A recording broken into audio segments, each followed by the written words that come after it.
রহমতুল্লাহি ওয়া বারাকাতুহু। সম্মানিত দর্শক মুসল্লি ভাইয়েরা, আপনাদের কাছে আমি নতুন একটা ভিডিও নিয়ে প্রচার হয়েছি। এখন আলহামদুলিল্লাহ আল্লাহ তাআলার কাছে অশেষ দেখি হাসিল আল্লাহ তাআলা যে আমাদেরকে দুনিয়াতে অল্প সময়ের জিন্দিগি দিয়া পাঠাইছে।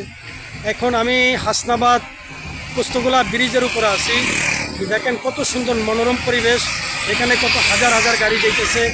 এই ব্রিজের উপরে আগে এত যানজট ছিল না, এত গাড়ি ঘোড়া ছিল না। পদ্মা সেতু হওয়ার পরে মোটামুটি এখান দিয়ে গাড়ি ঘোড়া অনেক হইতেছে, আর এখানে গাড়ি ঘোড়া অনেক যাইতেছে। এর জন্য আল্লাহ তাআলার কাছে লাখো কোটি শুকর। আল্লাহ তাআলা আমাদেরকে কত নিয়ামত দিছে। আল্লাহ যদি আমাদেরকে এত সুন্দর সুন্দর নিয়ামত না দিত তাহলে আমরা কি করতাম? আমরা আল্লাহ তাআলার এই নিয়ামত পাইও আজকে আল্লাহ না শুকরিয়া আদায় করতেছি। আল্লাহ আমাদেরকে কত বড় নিয়ামত দান করছে, কত বড় সহলত দান করছে। এই জন্য সর্ব হালতে সর্ব অবস্থায় আল্লাহ শুকরিয়া আদায় করতে হইব। আমি যে আল্লাহ তাআলার হুকুম নবী মুহাম্মদুর রাসূলুল্লাহ সাল্লাল্লাহু আলাইহি সাল্লামের তরিকার উপরে জিন্দেগি গঠন করতে পারি। এই জন্য প্রত্যেকটা মানুষ দুনিয়াতে সুখ শান্তি সফলতা কামিয়াবি দিতে চায়। আল্লাহ তাআলা বলতে আছে, সুখ শান্তি সফলতা কামিয়াবি একমাত্র আমার হুকুম নবী মুহাম্মদুর রাসূলুল্লাহ সাল্লাল্লাহু আলাইহি সাল্লামের দিনের উপরে। তুমি যদি আমার হুকুম মানো আর নবী মুহাম্মদুর রাসূলুল্লাহ সাল্লাল্লাহু আলাইহি সাল্লামের তরিকার উপরে চলো, তাহলে তুমি দুনিয়াও শান্তি করবা, আখিরাতেও শান্তি পাইবা। আজকে এই শান্তির জন্য প্রত্যেকটা মানুষ দুনিয়াতে দেখেন কি করতেছে। ভাই ভাইরে মাইরা লায়, ছেলে বাপেরে মাইরা লায়, মা মেয়েরে মাইরা লায়, মেয়ে মায়েরে মাইরা লায়, দুনিয়াতে একটু সুখের জন্য। আসলে আল্লাহ কোরআনের ভিতরে কি বলতেছে? দুনিয়াতে কোনো সুখ রাখি নাই, দুনিয়াতে কোনো শান্তি রাখি নাই। শান্তি হয়েছে একমাত্র আমার আল্লাহর হুকুম আর রসুলের তরিকা। তোমরা যদি আমার আল্লাহর হুকুম মানো আর রসুলের তরিকার উপরে চলো, আল্লাহ তাআলা তোমাদেরকে দুনিয়াতে ইজ্জতি সম্মান দান করব, আখিরাতে চিরস্থায়ী সম্মানের স্থায়ী বাসস্থান তোমাদেরকে দান করব। এই জন্য আমরা ভাই যেখানে থাকি, যে অবস্থায় থাকি, ইনশাল্লাহ আমরা আল্লাহ তাআলার হুকুমের উপরে যে চলতে পারি। আল্লাহ যে হুকুম করছে এই হুকুমের উপরে চললে আল্লাহ ওয়াদা করছে আল্লাহ তাআলা আমার এই নাজ নিয়ামত দান করবে। দুনিয়া তো মানুষ আজকে দেখেন সম্পদের জন্য কি না করতে পারে। এই সম্পদ আজকে আমার থেকে হাতছাড়া হয়ে যাবে, বাড়ি গাড়ি ধন সম্পদ যাই আমি করবো, এক সময় এই সম্পদ কিনবো, এই সম্পদের থেকে আমি হাতছাড়া হয়ে যাই। এই সম্পদের দ্বারা আমার কোনো উপকার হবে না।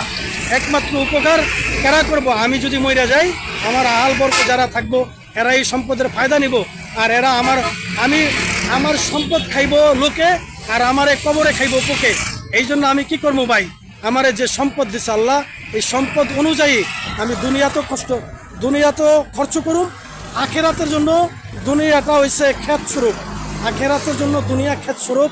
এখানে আমি আখেরাতের উদ্দেশ্য করে দুনিয়াতে যা বিচরণ করে যাইমু, ওইটাই আমার কবরের জিন্দিগি সুন্দর হইব। এই জন্য ভাই, কবর সাপ বিচ্ছুর ঘর, কবর পোকামাকড়ের ঘর, কবর নির্জনতার ঘর, কবর অন্ধকারের ঘর, কবর বর্বরত্বের ঘর। ওই কবর আমি ইমান আর আমল নিয়ে কেমনে যাবো?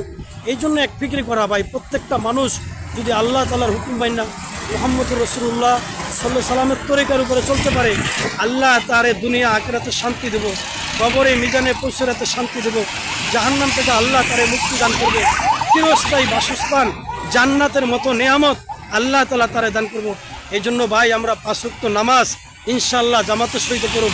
আল্লাহ ওয়াদা করছে, তুমি 5 ওয়াক্ত নামাজ পড়ো, যে বান্দা 5 ওয়াক্ত নামাজ পড়বো আমি আল্লাহ তাআলা তারে দুনিয়াতে 5টা পুরস্কারে পুরস্কৃত করব।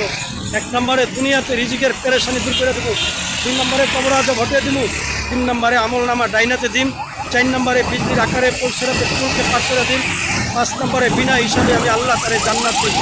জান্নাতের যে নিয়ামত, এই নিয়ামত যদি দুনিয়ার কোনো মানুষ একবার দেখতো, তাহলে দুনিয়ার মানুষ বাড়ি ঘর ধন সম্পদ ছাইরা তারা বনের ভিতরে চলে যেত আল্লাহর ইবাদতের জন্য। আর দুনিয়ার মানুষ যদি কবরের আযাব একবার দেখতো বা জানতো, তাহলে দুনিয়ার মানুষ সমস্ত কাম কাজ সব কিছু ছাইরা দিয়া তারা আল্লাহ তাআলার কাজের জন্য মগ্ন হয়ে যেত। এই জন্য ভাই, কবর এমন একটা জায়গা, ওই কবর আমার দৈনিক ডাকতেছে, আমি সাপ বিচ্ছুর ঘর, পোকামাকড়ের ঘর, আমি নির্জনতার ঘর, আমি বর্বরত্বের ঘর, অন্ধকারের ঘর। আমার ঘরে আসতে হইলে তুমি ইমান আর আমল নিয়ে আসো। যদি আমার ঘরে ইমান আমল নিয়ে বানাইয়া আসো, তাহলে আমার সুন্দর ব্যবহার দেখতে পারবা। আর যদি আমার ঘরে আসলে ইমান আমল বানাইয়া না আসো, তাহলেও তুমি আমার সুন্দর ব্যবহার দেখতে পারবা। এই জন্য ভাই, সর্ব আলোতে সর্ব অবস্থায় আমি আল্লাহ তাআলার যে নিয়ামত আল্লাহ আমারে দিছে, আমি এই নিয়ামতের শুকরিয়া আদায় তো করুন। পাশে সমস্ত মুমিন মুসলমান যারা আছে নামাজ পড়ে না, এদের মহাব্বত করুম, এদেরকে কিছু মহাব্বত করে চা বিস্কুট খাওয়াইয়া আমার কথার দ্বারা যদি কোনো ভাই নামাজি হয়ে যায়, আল্লাহ সাল্লাহর সাথে তাল্লুক পয়দা করে বলে আমি একটা গাছ লাগিয়ে থুয়ে গেলাম, বলে কেমন?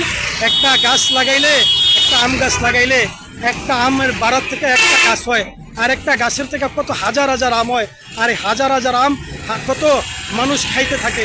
আর এই দেখেন আপনার দাওয়াতের দ্বারা যদি, আমার দাওয়াতের দ্বারা যদি একটা মানুষ হেদায়েত পাওয়া যায়, নামাজি হয়ে যায়, আল্লাহ হয়ে যায়, বলে কেয়ামত পর্যন্ত ওই লোক যত মানুষকে নামাজের দাওয়াত দিব, নেক আমল করব, ওই এর একটা বিনিময় ইনশাল্লাহ আমি পাইতে থাকুন।